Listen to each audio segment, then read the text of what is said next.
Le réveil à 3h04. À 3h04, chaque nuit, le réveil de Julien sonne. Il ne l'a pourtant jamais réglé. Et quand il l'éteint, il entend une autre alarme sonner dans une pièce où il n'y a aucun autre réveil. Julien vit seul dans un petit appartement au rez-de-chaussée. Tout allait bien jusqu'à ce que, sans raison, son réveil se déclenche une nuit à 3h04. Il pense à un bug, change les piles. Mais la nuit suivante, même heure, il l'éteint. Silence. Et puis, un autre bip. Plus aigu, plus loin. Il pense d'abord à un voisin, mais il habite au bout du couloir. Personne à gauche, personne au-dessus. La nuit suivante, il se couche plus tard et reste éveillé jusqu'à 3h04. Quand le réveil sonne, il l'éteint immédiatement. Il tend l'oreille et là, il entend des pas. Lents, irréguliers, comme si quelqu'un marchait dans sa cuisine.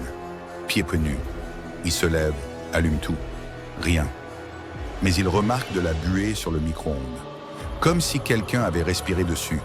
Il débranche tout, jette le réveil. Mais à 3h04, la nuit suivante, le micro-ondes sonne. 3 bips longs, puis un dernier, plus grave.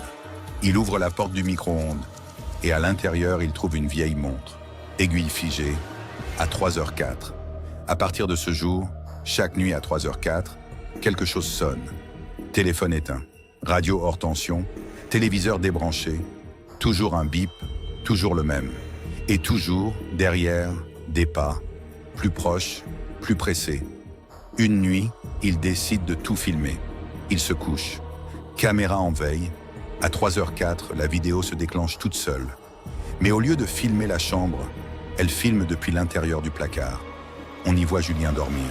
Et derrière lui, quelqu'un se penche lentement vers son oreille. Puis il murmure « C'est l'heure. Tu m'as enfin entendu. » La vidéo se coupe à 3h06. Et depuis, Julien ne s'est plus jamais réveillé.